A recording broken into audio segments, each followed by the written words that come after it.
todos vocês que estão participando, agora que pelo jeito está gravando, todas e todos vocês que estão participando, alunos e professores relativos ao Centro de Tecnologia, somos em 19 cursos, né, ao longo de todo o centro, não só no campus sede aqui em Maringá.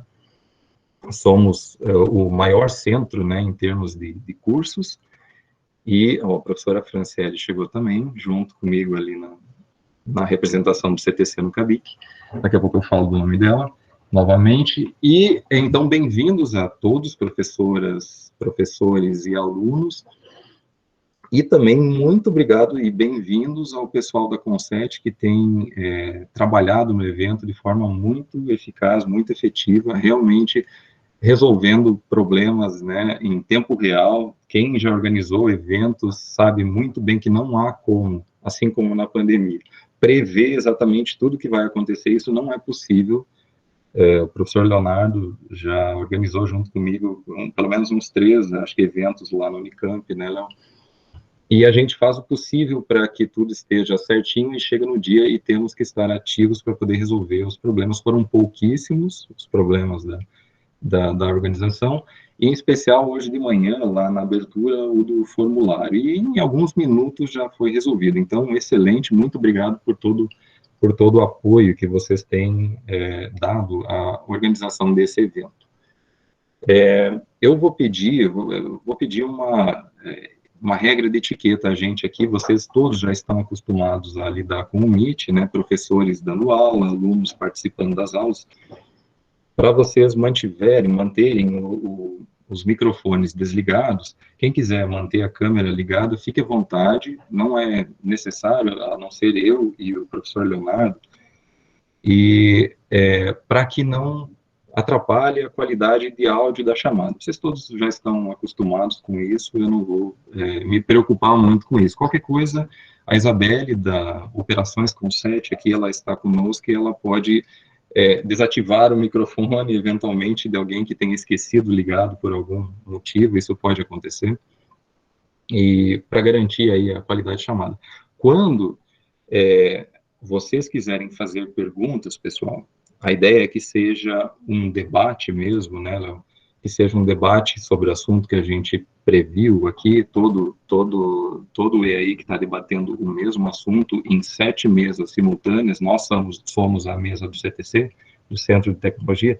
Quando vocês quiserem fazer alguma pergunta, eu peço que vocês o façam pelo chat em termos, se vocês querem pedir a palavra, ou se vocês tiverem vergonha, né, de falar depois, vocês podem simplesmente fazer a pergunta pelo chat também. A ideia é que a gente consiga registrar essas perguntas ou registrar o pedido de fala de algum de vocês, né, ao longo do nosso debate, para que a gente possa inserir vocês aqui dentro também. Realmente, tentem sentir-se em casa, aí, né, todos devem estar em casa, mas para poder interferir, para poder fazer parte mesmo dessa discussão, que eu tenho certeza que ela, de certa forma, ela toca cada um de forma diferente, mas todos, né, de forma relativamente parecida, né? Temos restrições, todos em casa, as aulas ficam diferentes, tudo isso vai ser tratado no evento, né, nessa nosso debate, né, de agora, e vocês certamente têm histórias para contar, vocês têm dúvidas a tirar, e à medida que elas forem surgindo no debate, vocês podem sentir-se à vontade para poder pedir a palavra ali pelo chat, e uma vez concedido, vocês poderão abrir, né, o vídeo, caso assim vocês, o áudio, né, caso vocês desejem perguntar por voz, ou simplesmente pelos comentários ali pelo chat mesmo, ok? Então, não me apresentei, né, apresentei rapidamente o professor Leonardo, que eu vou apresentar de forma mais completa daqui a pouco. Eu sou o professor Rafael Krumenauer, do curso de Engenharia Elétrica. Alguns dos alunos eu já vi, são meus alunos, né, que estão aqui, já me conhecem. Talvez alguns que não são da elétrica também me conheçam pelo meu trânsito aqui dentro do Centro de Tecnologia.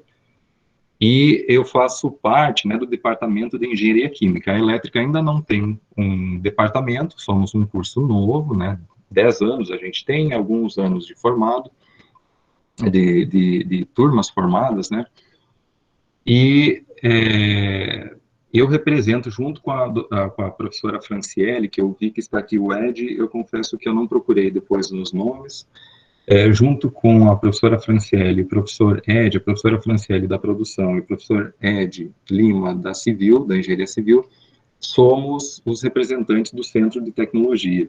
Nós aprovamos os projetos, nós avaliamos os trabalhos de vocês. Aliás, parabéns pelo nível dos trabalhos. Eu vi pesquisas muito interessantes. Nós vimos, né, pesquisas muito interessantes e documentos muito bem formatados e editados, né, a nível de iniciação científica na avaliação desse evento. Foram quase uma centena de trabalhos aí no centro, e teve 3 premiados. Hoje de manhã na abertura saiu os nomes, então parabéns a todos aí, todos os alunos e todos os orientadores pelos trabalhos que desenvolveram e estão desenvolvendo. E eu acabei não apresentando, essa é a minha apresentação, né? E o professor Leonardo, ele vem lá de São Paulo. Assim como o palestrante de hoje de manhã, o professor Leonardo, ele vem de São Paulo, ele vem da Faculdade de Ciências Aplicadas da Unicamp, e ele tem uma presença em pesquisa, né, não é de hoje, uma presença muito forte nacional e internacional. Ele tem um trânsito realmente invejável, né, por assim dizer, com a França, por exemplo, e outros países lá da Europa e da América. E já eu apresento uma biografia um pouquinho mais detalhada do professor. Então, o tema desse ano, pessoal, é exatamente o tema da abertura, praticamente o tema da abertura do evento hoje pela manhã. Desafios, estou lendo aqui, desafios para a ciência, a tecnologia e a humanidade no mundo pós-pandemia. Bom, isso não é novidade para ninguém de vocês, mas, então, todos os centros estão tratando exatamente do mesmo assunto, como eu comentei há pouco. Ele é um assunto que toca todas as áreas do conhecimento. Eu tenho certeza que vocês têm essa sensibilidade, vocês sabem realmente do impacto desse tópico, né, desse assunto todo o ensino, pesquisa, extensão que a gente vive aqui na universidade e em todo o resto, né, do cotidiano das pessoas. E aí, hoje de manhã, lá na abertura, o professor Clóvis, que é o pró-reitor de pesquisa e pós-graduação, ele falou algo que me chamou a atenção na hora, e que é o seguinte: ele comentou, a gente do CABIC, o pessoal da PPG, definimos esse tema, né, desafios para a ciência, tecnologia e humanidade no mundo pós-pandemia. Ele é um tema bastante abrangente. E na época que ele foi definido, como conta o professor Clóvis, a gente talvez estivesse pensando que agora, estamos em 29 de outubro, a pandemia já estaria ou amenizada, ou pelo menos minimamente controlada. Primeiro, a gente tinha uma ideia de que lá em maio, eu lembro dessas reportagens, dessas pesquisas científicas mesmo, né, saindo na mídia, inclusive nos jornais, na TV. Primeiro, o pico será em maio, né? E não foi em maio exatamente. E aí, depois o pico será em julho, depois será em agosto, não será em novembro. Eu lembro das pesquisas, inclusive, daqui de Maringá, né, apontando para essas datas. Não, por enquanto, nenhuma dessas previsões foi certeira, e eu confesso que eu acho que são realmente muitas variáveis para poder considerar, para prever completamente o que vai acontecer. Agora, nesse tema previsão, então o professor Clóvis foi muito certeiro, a gente não sabia e, de fato, não estamos numa situação, digamos, amenizada da pandemia. Isso pode parecer aqui no Brasil, aqui na região sul, na região sudeste, na verdade no Brasil inteiro, pode parecer por causa talvez da estação e por causa da forma, né, de vida da gente aqui no Brasil, relativamente aberto, não sou da área da saúde para poder falar sobre os impactos de fato, e nem os modelos conseguem, mas o professor Johnny, hoje de manhã, ele mostrou através de dados e os dados não mentem, o professor Leonardo trabalha com ciência de dados há um certo tempo, ele sabe disso. Os dados falam sobre o presente e o passado, né, pessoal? Muitos de vocês trabalham também, de certa forma, com isso, e vocês sabem que eles não mentem, e os dados estão mostrando que uma segunda onda está aparecendo aí. Né? Aí aonde? No hemisfério norte, em maior proporção, provavelmente por causa do inverno. Já estou, então, invadindo um pouco o assunto, mas a ideia é tentar colocar vocês, inserir vocês na discussão. E aí, ele mostrou com certa clareza os dados, e falando da França, falando da Espanha, falando do Brasil, em especial lá na Europa, a gente vê um aumento, né, uma segunda ou até terceira onda, como ele mesmo, o professor Johnny, descreveu, que é até assustador. Por outro lado, estamos numa época de relativa tranquilidade, entre aspas, né, porque a proporção de casos e mortes essa razão aí está diminuindo muito, né, então parece que os tratamentos estão convergindo, digamos assim, não tem nenhum aparentemente completamente efetivo e válido para todos os casos. Novamente, não sou da área da saúde e eu creio que nem o pessoal da área da saúde tem essa resposta, mas, de certa forma, aqui no Brasil a gente pode até se sentir um pouco tranquilo, mas lá na Europa, lá nos Estados Unidos, lá no hemisfério norte, isso não está acontecendo. Né? Houve uma abertura do mercado, os casos estão aumentando, enfim, e o professor Johnny, genialmente, hoje de manhã, ele colocou, do grupo de pesquisa dele mesmo, resultados, né, de pesquisas, modelos que o grupo dele está criando, de forma absolutamente divertida. Foi uma palestra, como é que eu vou dizer, refrescante, animadora, né, para essa época de pandemia que a gente tem, às vezes até um pouquinho difícil ficar na aula ou dar um conteúdo, né? O pessoal já não está mais querendo ficar na frente do computador. No caso da palestra de hoje de manhã, eu me senti revigorado nesse sentido, porque foi realmente light. Gente que não era da área de exatas, né? E o professor Johnny é da matemática, tenho certeza que entendeu completamente o porquê dos modelos, né, matemáticos, qual a utilidade, qual a veracidade, né, desses modelos. E foi realmente interessante. E trazendo para vocês alguns dados aqui, novamente, para trazer o assunto à tona, eu olhando aqui na minha tela, ontem eu acabei salvando esses dados, o mundo inteiro, né, o número de casos total no mundo, aparentemente 44, quase 44 milhões de casos, com 1.167 milhões de mortes, né, então, é muita gente, e se vocês olharem o gráfico dos últimos 60 dias, vocês vão ver que isso está aumentando, né, que a proporção, o negócio está aumentando numa velocidade relativamente alta. Tá? Então, como eu falei, os dados, eles falam por si só, o que a gente tem é aprender com eles, né, o que pode ter acontecido e tentar fazer uma política, né, algumas regras de etiqueta, algumas regras de convivência que possam amenizar esse problema. E aí, para vocês terem uma ideia, o Brasil era o segundo colocado, os Estados Unidos sempre estavam em primeiro, aí, e por algum motivo a Índia, provavelmente por causa da densidade populacional, e novamente estou chutando, ela passou muito na frente já do Brasil em termos de número de casos, ainda não em número de mortes, mas em número de casos ela explodiu mesmo. Provavelmente deve até passar os Estados Unidos na taxa que ela está indo, e o Brasil está em terceiro. Aí logo depois vem a França, vem a Rússia e depois vem a França. A França está numa subida, né, Léo, que você que tem a interação com o pessoal de lá, está com uma subida talvez mais preocupante do que na época da Espanha, na época de abril, né, e um pouco depois lá da Itália, né, das notícias que vinham da Itália. Então, nós temos números, eu trouxe números para vocês só terem uma ideia que não acabou, não estamos no fim da pandemia, as vacinas ainda não chegaram, apesar de que algumas já estão apontando, e mesmo que elas cheguem, talvez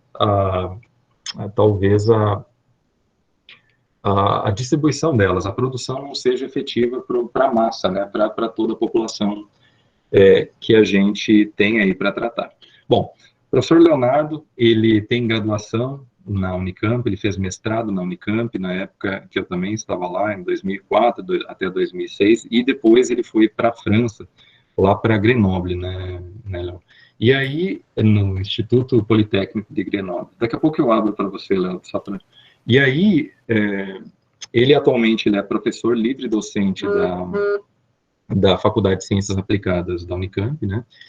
Ele também é coordenador do programa de pós-graduação, dos programas de pós-graduação lá da FCA, então ele é uma pessoa bastante ocupada, eu agradeço pelo teu tempo aí, Léo.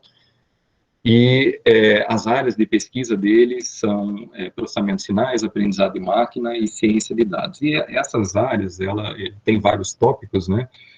E vocês podem procurar depois no currículo dele, senão vai ficar muito pesado para ficar apresentando o Léo trabalho com várias frentes aí, né? Ok. E aí, dentre as áreas que ele trabalha, dentre as aplicações, sensoriamento químico, geofísica, controle estatístico de qualidade, ciências do esporte e outras. Isso é só para resumir uma biografia curta aí, né, do professor Leonardo. Ele é também membro sênior do I3E, que é um Instituto de Engenheiros Eletrônicos e Eletricistas, né, traduzindo aí para o português, do I3E, o que para a idade dele, digamos assim, é interessante, isso já faz um certo tempo, já faz um bom tempo, e isso é devido à atuação dele mesmo, né, há muito tempo já na pesquisa. E, como eu falei, ele coordena o programa de pós-graduação lá da FCA. Ele também é membro do Laboratório de Análise de Dados de Apoio à Decisão, lá de 2, e foi professor visitante lá em Grenoble também, né, na Escola de Engenharia Industrial, é isso, Léo, traduzindo para o português aqui, eu não vou arriscar o meu francês, porque ele é muito limitado, mas Grenoble é uma região muito bonita, inclusive, lá da França, e com um poder, digamos assim, de recursos humanos nessa área realmente incrível, realmente incrível. Talvez o equivalente né, chamando a atenção ali de Campinas, né, dessa região ali, em termos de cabeças, né, em algumas áreas. E ele recebeu em 2017 um prêmio, que é o prêmio de, né, rasgando seda para o Léo aqui, ele é o maior prêmio que se pode receber lá no Unicamp, e que reconhece, né, as atividades de ensino, pesquisa e extensão como um todo. Então, realmente, ele fez por merecer tudo isso. Então, professor Leonardo, você quer falar alguma coisa? Você quer corrigir algo que eu tenha falado demais aqui? Ou menos? Imagina, bom, imagina. Primeiro, boa noite a todos e a todas. Muito bacana estar aqui. Bom, depois dessa introdução aí toda pomposa, né? Eu vou te chamar de Krumen, tá? Desculpa, gente. A gente é amigo há muito tempo, então sim, eu não consigo chamar de professor Rafael. Espero que os alunos não peguem depois o Krumen, tá? Já sabem. Já sabem, mas muito obrigado aí pelo convite. Fiquei muito contente, né? Como eu disse, né, o Krumen é um grande amigo, que a gente conviveu, acho que anos, né? Acho que lá no laboratório, né? Bons anos. Bons anos, né? A gente fez bastante coisa junto. Sempre teve um contato muito bom e, enfim, é uma pessoa que eu gosto muito da maneira que trabalha também, acho que, então, fico muito contente, nível pessoal aí, pelo convite, muito obrigado mesmo, e também pela oportunidade, né, de conhecer, mesmo que virtualmente, né, a comunidade, né, do Centro de Tecnologia, né, da UEM, num evento que me parece bem bacana. Hoje eu dei uma zapeadinha, eu fiquei sabendo do site ali, dei uma bugada, dei uma zapeada, achei muito bem organizado, então todos os alunos, professores que organizaram, né, todos os organizadores, né, de modo geral, acho que registro aqui os meus parabéns, algo realmente aqui muito interessante. Vi algumas apresentações até de alguns alunos, então muito bacana mesmo esse evento. E legal. A gente está aqui, né, Krumen, aqui para, acho que nesse momento de pandemia, né, acho que todo mundo, no fundo, está um pouco cansado, né, todo mundo está um pouco cansado, os alunos estão cansados, os professores estão cansados, né, os funcionários estão cansados, as pessoas estão cansadas, né, e eu acho que o remédio é conversar também, né, antes da pandemia mesmo a gente já não estava conversando muito, né, então com a pandemia, a gente até fica mais limitado para conversar, né? Ainda mais, né, do que já não se conversava. Então, é um prazer estar aqui e trocar percepções aí com você, com os colegas, os professores, professoras, alunos e alunos. Acho que vai ser muito bacana. Ok, legal, Léo. Bom, então a ideia, pessoal, é que seja light assim, desse jeito, tá, pessoal? Então, eu e o professor Leonardo, nós preparamos uma sequência de tópicos que a gente pretende abordar. E eu gostaria que vocês interrompessem à medida que vocês acham que vale a pena fazer algum comentário ou fazer alguma pergunta. A gente vai tratar de ensino, a gente vai tratar de pesquisa, ciência e sociedade, e assim os assuntos que a gente elencou como sendo primordiais, em especial por causa do público que a gente tem aqui, né, alunos e professores de universidade, né. Então, começando já direto na canela, né, Léo, indo para a área da educação, eu planejei algumas perguntas aqui, e a ideia é pedir tua opinião mesmo, começar a discutir a questão dos impactos, né, da pandemia, que não deve acabar tão cedo, no ensino. E daí, em especial, no ensino superior, né, e na pós, que a gente atua, está mais próximo, mas também lá no infantil, no fundamental, no médio, né, e para onde que a gente está caminhando ou deveria caminhar, né? Num momento em que a gente acredita, no momento que a gente acreditar que a gente amenizou realmente a pandemia, seja por vacina ou seja por uma parcela suficiente aí da população que esteja imunizada, aquela imunização de rebanho, que é um assunto polêmico, né, que a gente pode, inclusive, tratar, que já chama a atenção, certamente, de alguns aí. Para onde você acha que a gente deveria ir, realmente, de forma geral? Aí? Olha, assim, bom, esse assunto, ele mexe um pouco com as paixões aí de muitas pessoas, professores, né, quando a gente discute, tem aqui o grupo de colegas, a gente tem boas discussões sobre ensino, né, principalmente aqui, claro, né, no nosso, da graduação, de pós-graduação, né, então é um assunto que a gente está aprendendo, né, a gente está aprendendo com a bicicleta andando, né, essa é a verdade. A minha percepção, né, minha visão pessoal disso, eu acho que o caminho que a gente vai, Krumi, eu vejo, de certo modo, eu vejo que a gente tem que tomar alguns cuidados, né, eu acho que a gente aprendeu bastante coisa nessa pandemia, que acho que tem benefícios, né, eu acho que a gente vai levar ferramentas dessa pandemia, né, das coisas, né, o próprio Google Meet, né, a interação com os alunos, as reuniões que talvez podem ser pontuais, né, isso acho que vai ter bastante coisa boa, né, mas eu vejo, de modo geral, como, né, eu acho que é algo que eu espero que volte a uma certa normalidade antes da pandemia, né, eu acho que esse é o ponto, pelo menos na minha visão, né, e por que, assim, eu penso isso para mim? Eu acho, falando um pouquinho, né, da graduação, imagino que tem os alunos de C aqui, né, porque, ok, às vezes é até cômodo a gente dar aula no Google Meet. Às vezes é fácil, né? Eu não preciso pegar o carro e ir até ali na faculdade, se bem que eu moro pertinho aqui da faculdade. O aluno pode acordar às 7:55 e assistir aula de pijama, que não tem problema, né? Exatamente, muitos se identificaram. Aí tem os alunos que esquecem a câmera aberta e você vê ele de pijama, aí você tem que falar, por favor, você pode... mas então tem uma certa comodidade. Mas, por outro lado, eu acho que, assim, principalmente, acho que em todos os aspectos tem perdas importantes, e na graduação, né, a graduação não é só fazer uma aula né, não é só eu chegar lá, falar para os alunos, é assim, aqui eu ensino estatística, probabilidade, né, não é só falar, olha, probabilidade é isso, estatística é isso, para vocês vão fazer o trabalho e acabou, e vocês, né, depois a gente, claro, tiro dúvidas, etc., né, a gente tem um acompanhamento aí forte nisso, mas não é só isso, né, para mim, eu acho que a graduação é o momento que o aluno ali está é uma transformação também, né, dos 18, 19 anos, 17, 20 anos, está entrando e sai uma outra pessoa. E eu fico até com pena dos calouros, por exemplo, os calouros aqui não tiveram nenhum tipo de atividade de integração, eles não conseguem aproveitar nada, né, aproveitar um momento que é tão importante. Então, por esses e outros motivos, assim, eu acho que a minha expectativa, eu acho que a gente vai levar coisas daqui, pode melhorar, pode usar coisas novas, acho que eu sou bem aberto, gosto, inclusive, de usar coisas diferentes no ensino, né, metodologias de ensino à distância.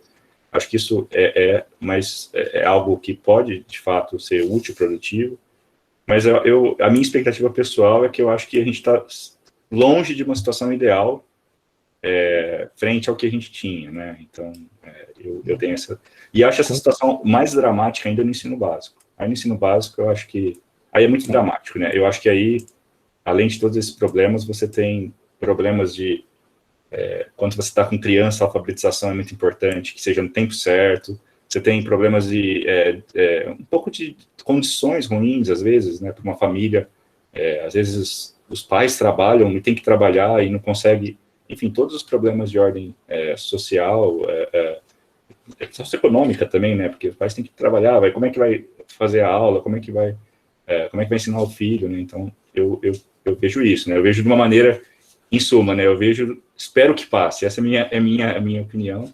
Mas, claro, vamos ser espertos, né? E vamos tentar levar alguma coisa que a gente aprendeu para o futuro. Concordo, Léo. Uma coisa que, quando você falou, estava pensando, agora chegou a professora Linie, ela até deixou ativada a câmera. Boa noite, Linie.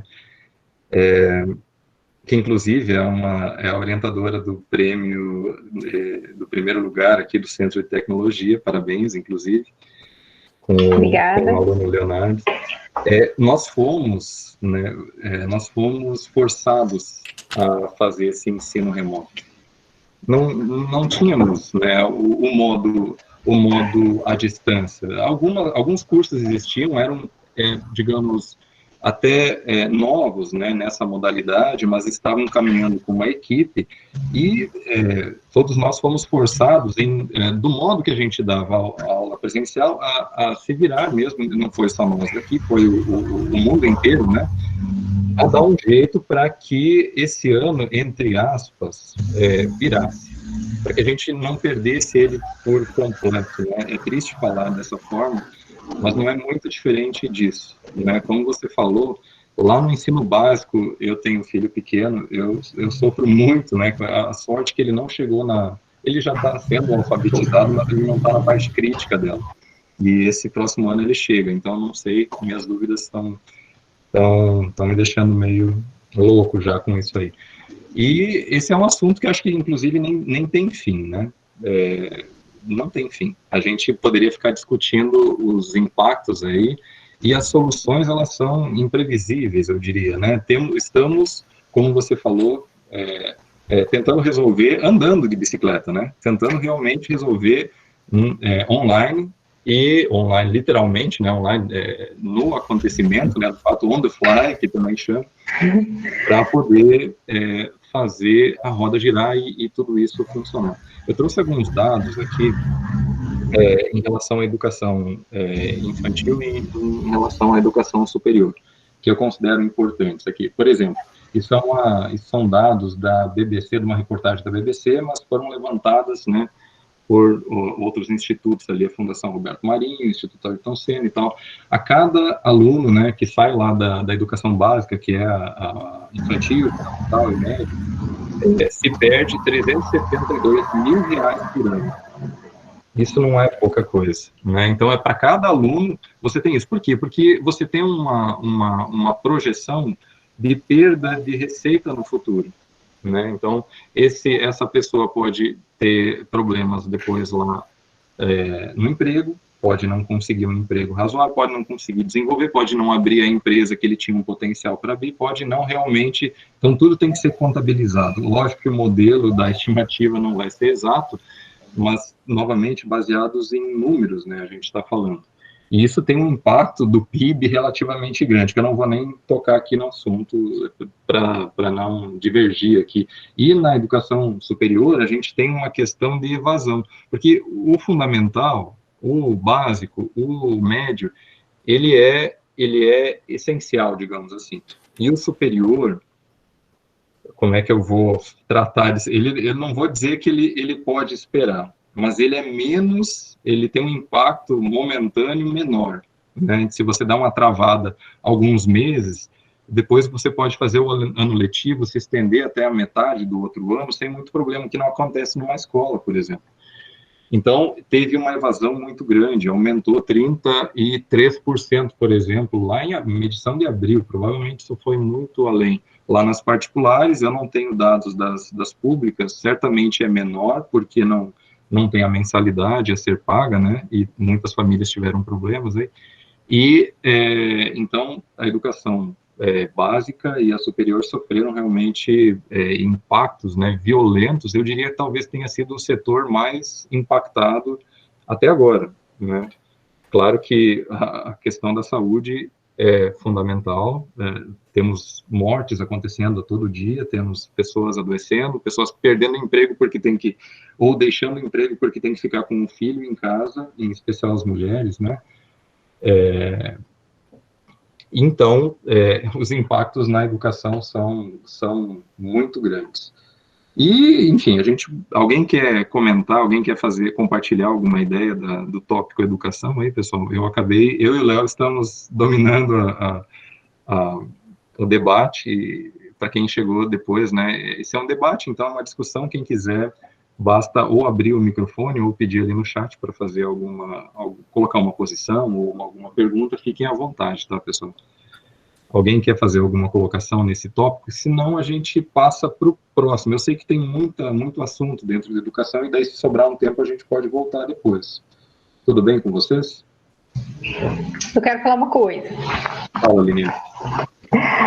Eu quero dizer que nós vivemos, né, na tal da sociedade 4.0 agora, e a gente é convidado a pensar nessa educação 5.0, que é a educação que faz com que o aluno no primeiro, segundo, terceiro, quarto ano da faculdade, quinto, sexto, sétimo, porque a gente tem gente que fica aí mais um tempo, né?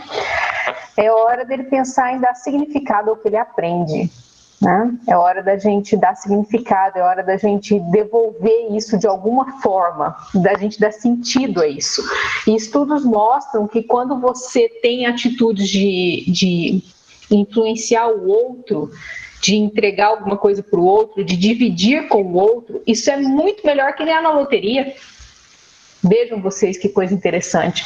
Então, nós, do Centro de Tecnologia, nós somos chamados hoje a convidar os nossos alunos a serem mais engajados, mais colaborativos, mais participativos entre eles, e que eles se reúnam e façam diferença em outro tipo de educação, que é de onde eles vieram, que eles possam ir para o ensino médio, para o ensino fundamental 1 e 2, e que eles possam dar sentido a tudo que aprendem aqui, né?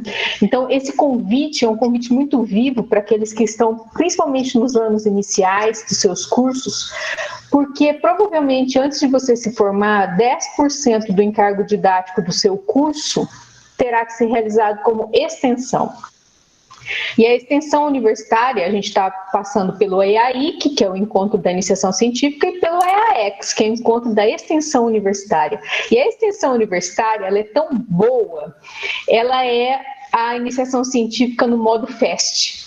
Porque na iniciação científica, na ciência, quando você está fazendo pesquisa, os resultados da sua pesquisa vão chegar na sociedade em 5, 10, 20 anos.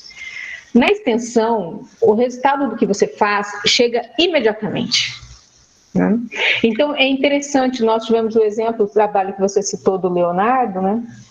É um trabalho de pesquisa e é um trabalho de extensão, porque ele imediatamente é aplicado, né? Ele foi feito uma maleta que ensina eletrônica, foi feito um ambiente virtual com vídeos que ensinam a criança a trabalhar com eletrônico, que é um resistor, potenciômetro, enfim. Na época do Covid, então, a criança recebe isso em casa, né, e dá muito significado a um curso, a um aluno, a vários alunos que participaram com o Leonardo dessa construção, do próprio ramo estudantil do I3E. Então, é um exemplo clássico, ou claro, talvez, do que a gente espera, né, do cidadão 5.0, do nosso engenheiro 5.0, do nosso arquiteto 5.0, do nosso cientista 5.0, que é aquele que dá significado. Então, antes da gente sair do tópico de educação, eu queria deixar essa mensagem, assim, não desista por mais difícil que o seu curso seja, não acredite em tudo que falam, essa disciplina é difícil, esse professor é o capeta, não deixe se programar, tenha suas próprias opiniões, porque cada um é um. A gente é muito singular, a gente é muito único, cada um tem uma história. E às vezes o professor até tem um tipo meio esquisito, mas você, com o seu modo de ser, com a sua história de vida, com a sua resiliência, você consegue dar conta disso. Então, assim, eu acho que a mensagem que tem que ficar hoje para quem está fazendo iniciação científica, extensão, os alunos que estão envolvidos, continuem a envolver-se. E aqueles que ainda não estão envolvidos, que eu acho que são poucos que devem estar aqui, né? Envolvam-se. Sabe? E vocês chamem seus colegas, vamos fazer uma universidade 5.0, uma universidade diferenciada, né? Vamos deixar rótulos para lá, vamos esquecer isso, vamos viver de uma outra forma.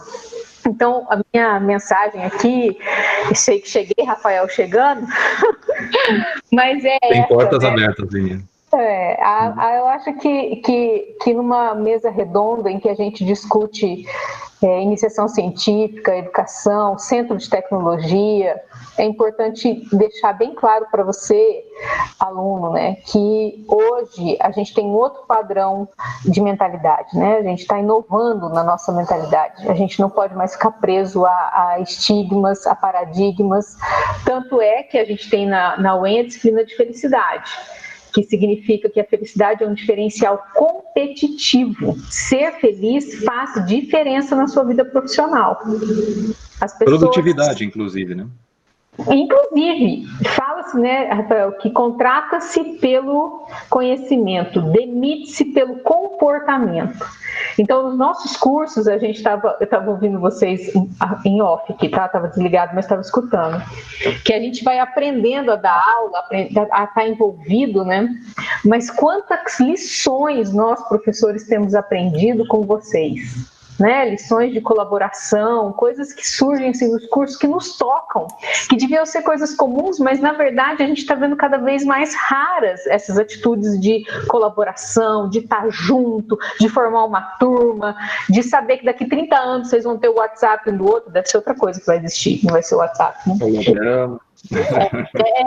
Então, eu queria assim, só chamar a atenção para esses tópicos, sabe, da gente fazer realmente ser uma geração diferenciada, fazer um centro de tecnologia diferenciado, usar a nossa mente agora para pensar diferente, não deixar nenhum rótulo vir sobre a nossa cabeça, sobre as nossas intenções. Quem estiver começando um ciclo de bolsa novo, agarra nisso com tudo e bora ser feliz, bora fazer um super curso de arquitetura, de engenharia, de computação, bora fazer um curso bom, bora ser feliz e olhar sempre para o lado bom. A pandemia, ela foi um susto para nós. Mas se você olhar direitinho, você vai ver que a gente até deu conta, né? Até que a gente... Estamos aqui ainda, né? A gente, claro, né, não é o melhor dos mundos, mas foi um bom susto, um bom teste para a gente refletir sobre essas coisas. Então, essa é a mensagem aí.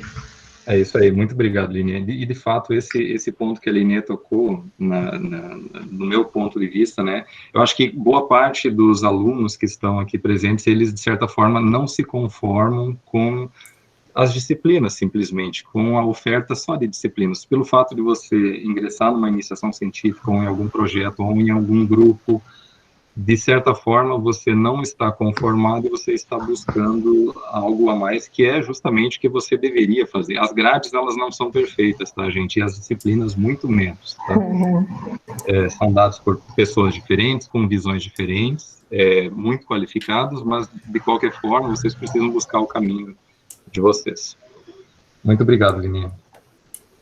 Bom, se alguém quiser se manifestar, pessoal, não fica limitado a gente, vocês fiquem muito à vontade. Agora a gente está em 18h40, a gente tem 20 minutos ainda, então eu acho que nós vamos passar, Léo, se você permitir, a gente passa para o próximo tópico, que é a pesquisa mesmo, né? Então a gente tratou da educação, não está totalmente desvinculado, né, um do outro, mas na pesquisa eu coloquei tem muita coisa a se tratar, mas eu coloquei em relação ao investimento. A gente sabe que praticamente todas as áreas do conhecimento precisam de um certo investimento, precisam de um apoio financeiro, precisam de um apoio de todos os tipos de recurso, né, para que eles progridam, para que essas pesquisas progridam, né, tomando como exemplo, por exemplo, os projetos da professora Linier, que estava falando agora há pouco.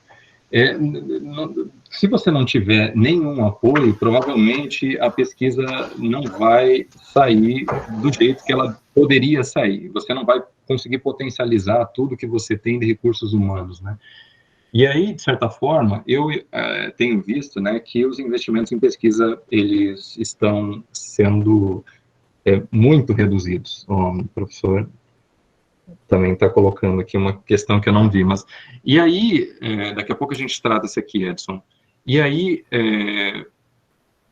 tem pesquisas que demandam muito recurso mesmo, né? Poderia apontar algumas, por exemplo, sequenciamento genético, análise de fármacos, depende de muito laboratório, material de consumo diário e gente trabalhando, né?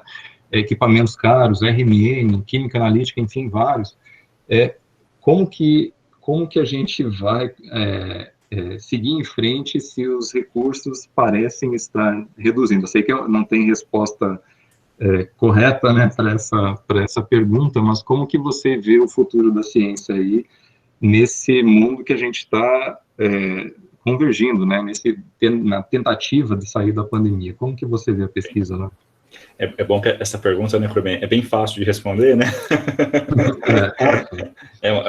Mas eu acho que brincadeiras à parte é importante, né, falar disso. Eu acho que, de fato, né, a gente tem um momento, você comentou aqui, né, eu sou coordenador de pós-graduação e acompanho muito de perto aqui os alunos de pós, né, também acompanho os de C, gosto muito, acho que conversar com alunos de C, né, mas principalmente tenho acompanhado os alunos de pós aqui. E eu acho que a gente sofre um pouco, né, sofre um tanto, né, com financiamento, né. Acho que no Brasil, e não é só no Brasil, alguns países, ainda a gente... Além da questão do financiamento, porque se a gente pegar investimento de pesquisa e ciência no Brasil, podem dar um Google, tem bons sites aí sérios que mostram isso, a gente está no pelotão do meio. Bom, e aí você vê que os países que estão no pelotão da frente são os países mais ricos, né, proporcional ao PIB, ou seja, existe ali a gente está junto, a gente está no pelotão do meio, a gente é ali um intermediário. E se a gente quiser ser um país um pouco mais ambicioso, a gente vai ter que ver o que os países que estão lá na frente fazem, né? E ciência e tecnologia, com certeza, é uma dessas coisas. Não é a única, óbvio, né? Mas é uma dessas coisas. Então, eu acho que além dessa questão do recurso, que é uma questão que tem que brigar, que a gente tem que se justificar perante a sociedade, porque é importante, tem um movimento muito grande, a própria professora Linier comentou, né, de um trabalho que atinge as pessoas. Acho que isso é muito importante para mostrar, né, olha, por que tem que se gastar, a Coreia do Sul, sei lá, gasta 5% do PIB com ciência e tecnologia, a gente gasta 1,3%. Por que tem que gastar 5%? Porque o nosso telefone tem a marca coreana, né, porque o nosso carro tem a marca coreana, né, e a gente vai ficar para trás, né? Quer dizer, a gente vai ficar no pelotão do meio, né, não sei se, acho que a gente tem vocação para ir para frente, né, como país, acredito muito nisso, sou otimista. Então, tem essa questão do recurso que eu acho que é complicada. Eu acho que a pandemia abre uma possibilidade de a gente justificar, as pessoas estão mais propensas a ouvir, a falar de ciência, né? Então, eu acho que isso, a gente não pode perder essa oportunidade. Acho que tem que ter um certo cuidado também nessa comunicação, que é importante, mas acho que as pessoas estão interessadas em vacina, medicamento, o pessoal já sabe que é um teste duplo cego, o pessoal já sabe, então, assim, isso é bom, eu acho que isso eu vejo de uma maneira positiva, né? Então é um momento bom, é uma oportunidade de a gente justificar. Mas para além dessa questão dos recursos, né, que eu acho que a gente não pode perder esse momento de autoafirmar aí a nossa importância, e somos importantes, né? Os alunos de IC que estão aqui são importantes, os mestrandos e os doutorandos são eles que são os motores da pesquisa, né? Então eu acho que isso não pode esquecer disso, é uma carreira, a carreira científica, né, a pesquisa, a contribuição científica é muito bacana, principalmente, como a professora Linier diz, às vezes a gente tem a oportunidade de fazer ciência e tem possibilidade de colar ali na sociedade em algum, ou numa empresa, ou numa organização que tem coisas interessantes, enfim. Então, acho que isso é muito bacana. E então, eu acho que isso tem que afirmar essas coisas, e a gente afirma pouco no Brasil, eu acho. Eu acho que a gente ainda... eu não gosto de ficar comparando também, né? Cada país tem a sua especificidade, mas eu acho que, por exemplo, a situação do mestrando e do doutorando, que eu conheço mais de perto, a gente vê como aluno, né? O mestrando e o doutorando, né? Tem alguns países que tem até outro nome para chamar de doutorando, né? Não se chama aluno, né? Aqui na Unicamp, na carteirinha do doutorando, está aluno, né? E, tudo bem, o aluno está em estágio de aprendizado, óbvio. Como todos, até a gente, né? Como eu até hoje, que tenho que abrir aqui o artigo, tenho que ler, tenho que entender para poder me atualizar.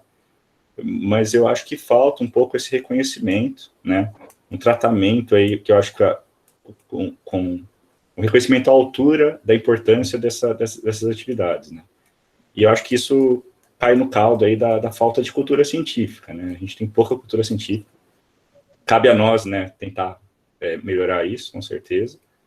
Cabe aos alunos, né? Cabe ao engajamento de todos, né? Mas eu acho que é um pouco a consequência. Mas eu vejo, e por fim, só para tentar responder, falei de bastante coisa aqui, mas sem muito, né? Fui falando de um lado para o outro aqui. Mas eu acho que é um momento difícil, né, essa questão do financiamento.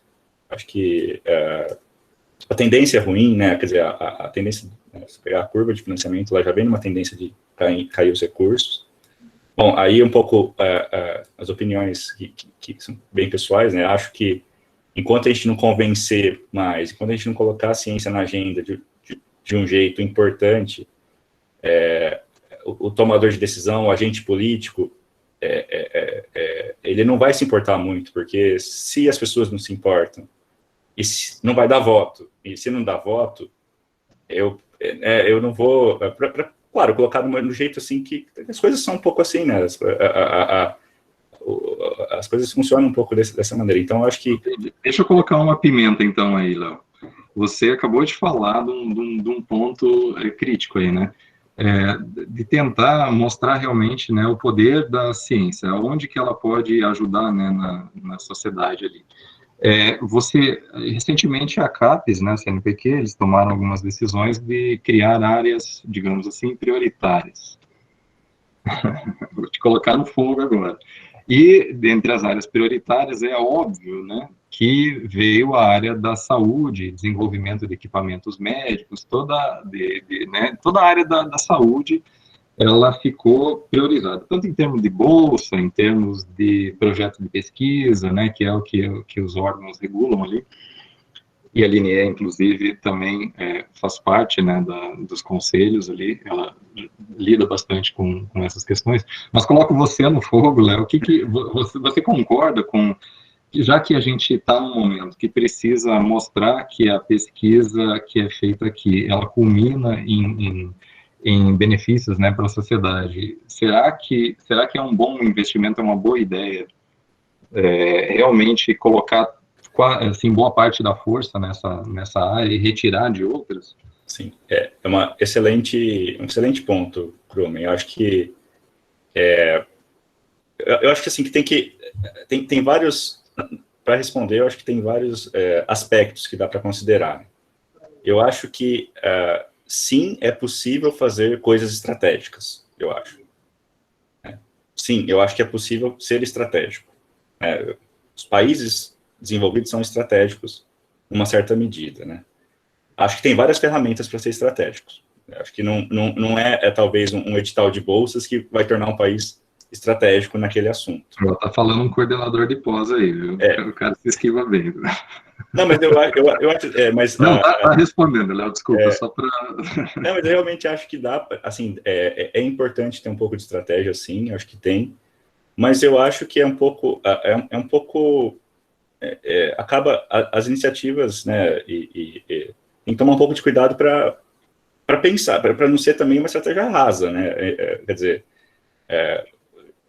acho que a gente, né, jogar tudo para um lado, então agora mestrado e doutorado, bom, eu sou da Tecnológicas, eu mexo com dados como você, com sinais, inteligência artificial, a gente está bem nesse meio, né? Acho que é importante, né?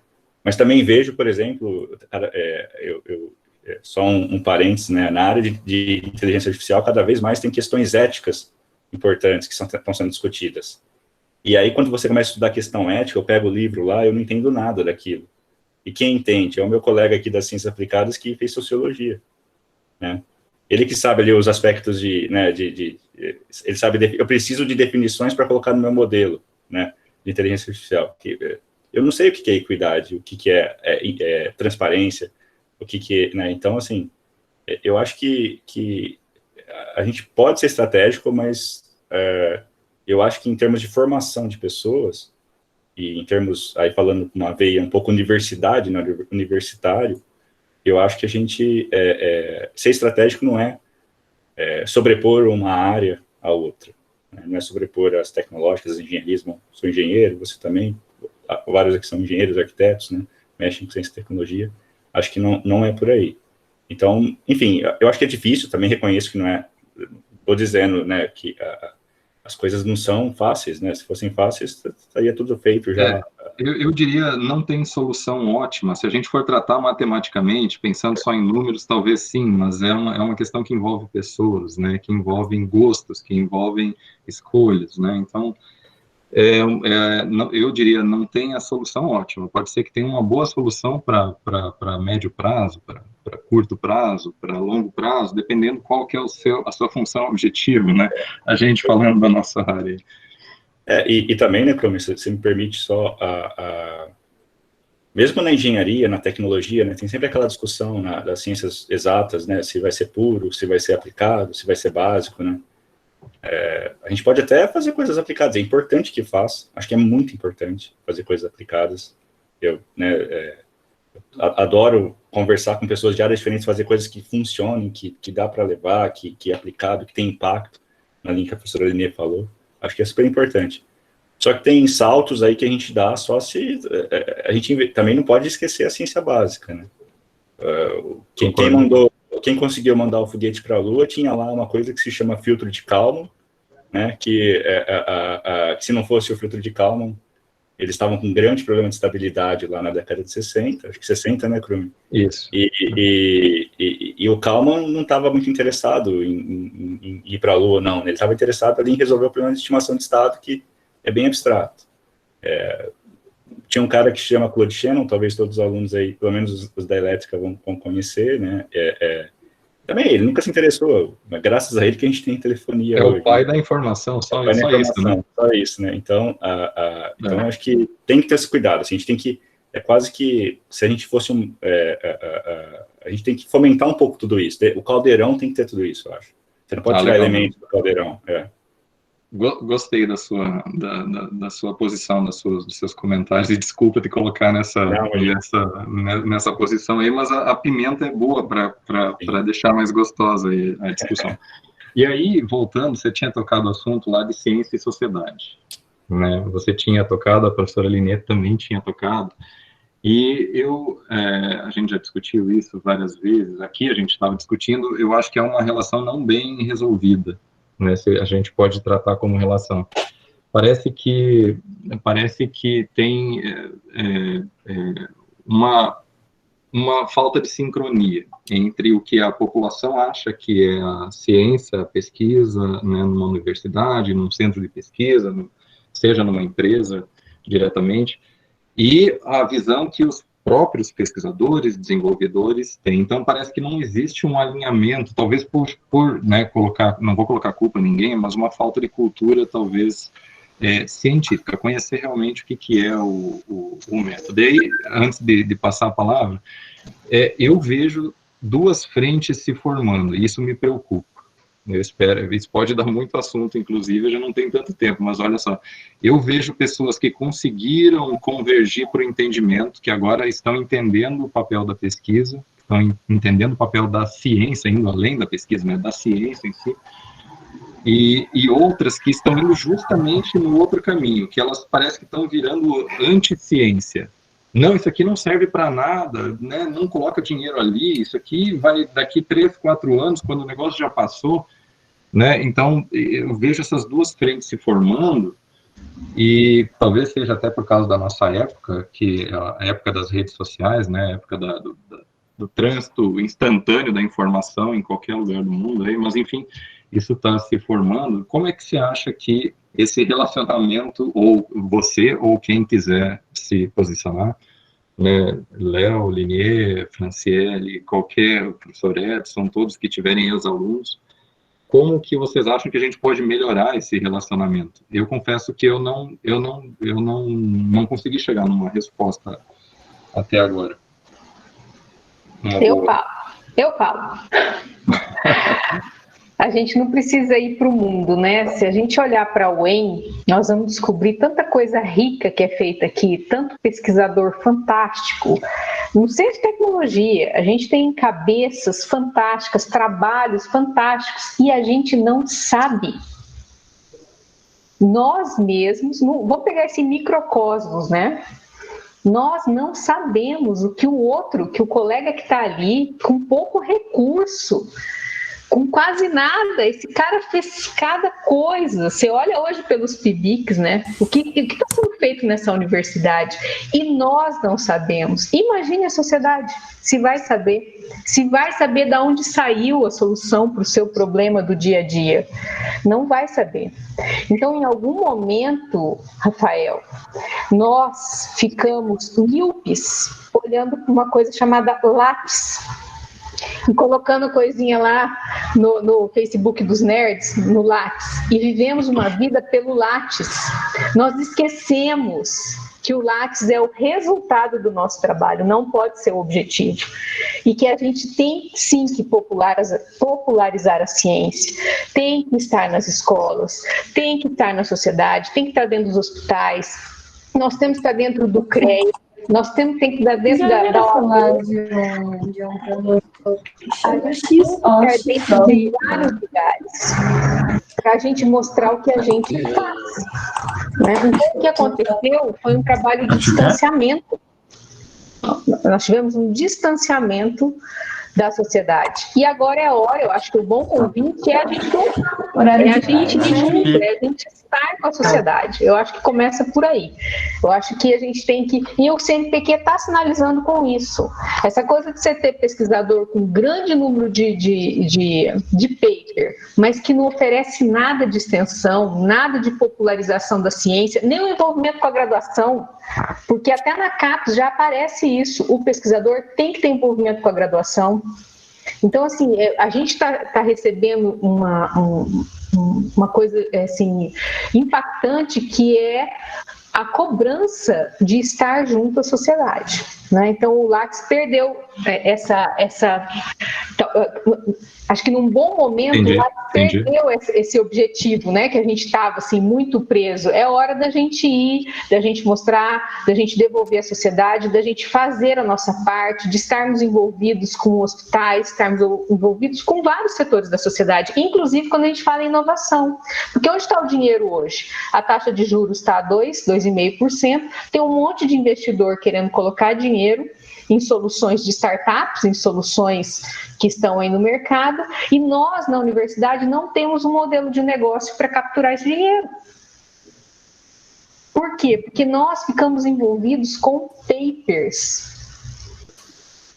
Quando eu falo, Léo, da gente ter uma resposta rápida para a sociedade, eu confio plenamente na pesquisa básica, mas alguns de nós deveríamos ter feito modelos de negócio para receber capital privado dentro das universidades, que agora está esperando para ser investido em startups. Nós poderíamos ser micro-startups em cada uma das nossas pesquisas, né? Então, acho que é um grande desafio que a gente tem pela frente aí. Popularizar, estar mais próximo da sociedade comum, mas também de entidades que a gente pode ajudar, pode favorecer, pode trazer no agro, podemos fazer tanta solução para esse pessoal aí, e deixar o paper, claro, precisamos, né, os nossos programas de pós precisam, mas a coisa, acho que, como o Léo mesmo falou, tem que ter um equilíbrio aí, a gente não pode ficar priorizando muito essas coisas, e outra coisa também, Léo, que me incomoda, é professor que usa aluno de mestrado e doutorado como programador, como implementador.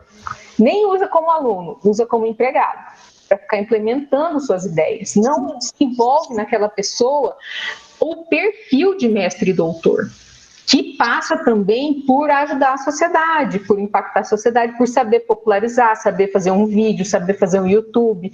Porque onde que as pessoas estão aparecendo hoje na sociedade? Nas redes sociais. Nós não sabemos fazer isso, né? A gente está sendo desafiado para isso. Alguns de nós, tá, gente? Tem que ter o equilíbrio. Alguns que vão publicar muito, mas a gente precisa ser convidado para isso agora. Legal, Aline. Léo, você quer comentar, Franciele? Não, eu acho que a professora Aline é uma fala muito boa, né? Sempre acho que alguém queria comentar. Franciele. Eu falo por você, Leonardo, pode falar. Tá joia, obrigado. É que eu acho que essa questão, né? Eu sempre lembro, tem um meme que eu sempre lembro e tento falar para os alunos aqui, que talvez vocês já viram, não é um meme, é uma foto que às vezes circula, né? Que é uma parede pichada, que é a vida não é o Lattes, né? Eu acho que, não sei se vocês já viram, já circulam faz um tempo já, né? E a vida não é o fator H, a vida não é o JCR, né? A vida é o que envolve a gente aqui, né? É ali a comunidade do lado da faculdade, é a comunidade de startup, é a comunidade de empresa, é a comunidade de atores sociais que estão ali por perto. Então, acho que o que a professora Aline, eu concordo, que é muito importante para formar as pessoas pensando dessa maneira. Eu acho que a gente não pode perder isso de vista, e se a gente quiser progredir, eu acho que tem que ter essa diversidade, tem que ter essa responsabilidade mesmo, né? Eu acho que a gente tem que, de alguma maneira, dialogar extramuros, não ficar só endógeno, ficar comparando número. Eu acho que isso a gente está evoluindo nisso, eu acho. Eu acho que a gente tem uma certa evolução. Acho também que um outro aspecto, né, acho que relacionado com a pergunta do Rafael, né, a questão, essa relação com a sociedade, eu acho muito importante. Como eu disse antes, né, uma oportunidade foi renovada agora para a gente melhorar ainda mais, né, comunicar mais, né, é difícil comunicar. Tem algumas pegadinhas na comunicação, né, eu vejo uma pegadinha muito importante que tem coisas que a ciência demora um pouco mesmo. O pessoal fala, eu não sou da área de saúde, né, mas tem alguns colegas da área de saúde aqui na Faculdade de Ciências Aplicadas, e é difícil falar assim, bom, quanto que vai sair a vacina? A resposta do cientista, que é um cientista correto e que está fazendo a pesquisa, eu não sei, né? Só que isso não vai dar ibope se colocar lá na chamada do jornal, não sabemos quando vai sair a vacina, né? Então, assim, tem umas pegadinhas no sentido de que a ciência, no final do dia, dá a resposta, eu acredito muito nisso, né? Mas esse final do dia pode ser longo também, né? Esse final do dia não é amanhã, né? Acho que tem muita gente capacitada, vai ajudar, mas, enfim, eu acho que tem que cuidar um pouco, né? Nessa comunicação tem que ter esse cuidado também, para que você não se coloque numa situação que você, né, você promete uma coisa, mas, a ciência não ia resolver o problema, mas já é outubro, cadê o... Né? Então, eu acho que isso tem essas pegadinhas, mas isso não exime a gente, isso não deve ser motivo para afastar a gente dessa comunicação que deve ser forte, coordenada, como a professora Aline falou, né? Tem que ser segmentado, tem que estar presente em todos os atores, tem que estar presente lá no Congresso, tem que estar presente nas associações profissionais, tem que estar presente, eu acho que, para mostrar a importância, eu acho que isso realmente, eu acho que a nossa geração de cientistas, quem vai agora trabalhar mais por 20 anos, 30 anos, eu acho que vai ser um desafio dessa geração, e a gente vai ter, tenho certeza que vai conseguir, vai dar trabalho, eu acho que a gente vai conseguir aí chegar num patamar que a gente acha que é bom para o país, para as pessoas, para a sociedade no geral. Mas é isso. Eu concordo e fico feliz que a gente tenha chego nesse patamar assim da discussão, porque realmente em algum momento eu concordo com a Aline, a gente se perdeu, né? A gente ficou alimentando indicadores, né? Mas sem lembrar que eles são só resultados. E há pouco, hoje à tarde, eu participei de uma palestra, graças à pandemia, com um professor do Canadá, né? Participei aqui da minha casa. Então, e nós estávamos falando de indústria 4.0. E foi muito interessante, porque o professor, ele disse o seguinte, a gente está muito focado na tecnologia, mas isso é o básico da indústria 4.0. E nós começamos a discutir sobre capacitações, né? O que o nosso aluno precisa ter? O nosso aluno, ele precisa saber sobre estratégia, sobre inovação, ele precisa saber empreender, né? Porque vai ter a tecnologia e ele vai pensar assim, para que eu vou usar? Então, você vai usar essa tecnologia para bem da humanidade, para servir a sociedade, né? Então, essa é a forma que nos aproxima. Então, nós falávamos sobre currículo e o quanto é importante, na grade de engenharia, ter disciplinas de empreendedorismo, de inovação, de estratégia, né? O quanto isso vai fazer diferença, né? Quanto isso vai colocar o nosso aluno, não só como profissional, mas como um pesquisador, né, que vai entender qual que é o papel dele de pesquisador, que vai entender o papel dele diante da sociedade, o quanto ele é importante, né? Então, realmente, eu acho que tudo que foi dito até agora é extremamente importante, e o quanto nós precisamos realmente abrir os nossos olhos para pensar daqui para frente, né, qual é o melhor mecanismo que a gente tem para ensinar, para conversar com os nossos alunos, para fazê-los entender o papel deles, né? Então, é um desafio, mas a gente, acho que vai caminhando, aprendendo, né? A gente aprende muito nesse caminho, aprende com os alunos, aprende com tudo que aparece no percurso, e a gente vai crescendo junto, né? Legal, obrigado, Franciele. Bom, eu acho que a Franciele, ela atua junto comigo há mais tempo do que eu, né, no CABIC, no Comitê Assessor Local de Boa Esforço, na Estação Científica. Acho que ela já fechou o nosso assunto de hoje, pessoal. A gente tinha previsto entre 18 e 19, e eu sei que o professor Leonardo tem uma aula daqui a 22 minutos para começar. Então, eu agradeço novamente a presença de todos, dos alunos, dos professores, de você, Leonardo, por ter aceito aí fazer parte desse debate, fazer parte do nosso evento, que eu estava um pouco preocupado pelo fato de ser um evento online mesmo, né, completamente online, e é muito grande, né, com muitos trabalhos a serem apresentados, e eu estou vendo que o negócio funcionou, até agora tem funcionado muito bem, graças a Deus a conexão também está ajudando boa parte das pessoas, as escolhas foram bem feitas, mas eu agradeço, então, a todos os participantes, todos que vieram fazer parte dessa discussão, quem se pronunciou, quem não se pronunciou, espero que tenham aproveitado. E deixo a palavra agora, final, para o professor Leonardo. Fique à vontade aí.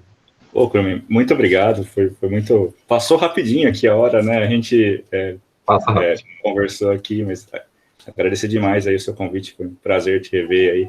Esses dias a gente tem conversado aí, né? Depois do seu convite, eu acho que muito... Fazia tempo que a gente não falava mais tempo, assim, sempre fala rápido, né? E nessa correria. Então, muito obrigado mesmo. Parabéns a todos. Eu acho que, como eu disse, né, um evento muito, muito interessante mesmo. E é um prazer conhecer a professora Linier, a professora Franciele. Pena que a gente está no mundo virtual, mas espero aí numa próxima. Quem sabe vocês não vêm para cá, eu visito aí pessoalmente Maringá, mas um prazer muito grande aí estar com vocês. E parabéns aí pelo trabalho. Muito obrigado por aceitar o convite, Leonardo. Então, juntamente com agora eu vou chamar de Krumen também. Pode. Muito obrigada, né, por aceitar o convite para participar desse debate, dessa mesa redonda conosco. Acho que foi muito rico, gostei muito de todo o nosso bate-papo, foi leve, foi gostoso, né, e fique à vontade, estamos distantes, mas fique à vontade de vir nos visitar também, tá? Obrigado, Franciele. Legal, gente. Então, Isabelle, você fique à vontade para parar a gravação e encerrar a chamada. Quem quiser ficar na chamada e tem tempo para isso ainda, fique à vontade. Podem continuar discutindo. Eu, particularmente, não vou conseguir, assim como o professor Leonardo, ficar por aqui, mas, a princípio, o link está criado, a chamada está aberta, e vocês podem, a gravação vai terminar, e vocês vão poder continuar conversando sobre assuntos, sobre o evento, e sobre, né, coisas que tenham pertinência a isso que a gente discutiu. Certo, pessoal? Muito obrigado, então, pela atenção de todos, obrigado pela participação de todos, e espero que a gente se veja numa situação aí menos remota, né? O mais breve possível. Certo, pessoal? Olha, Rafael, me surpreendeu. Nós tivemos, acho que 96 participantes ali. Estou me lembrando aqui do ano passado, eu acho que a participação foi grande. Eu não até fiquei surpresa. Gostei. Eu acho funcionou, que o evento funcionou. Facilitou agora pelo ser online. Exatamente. Muito bom.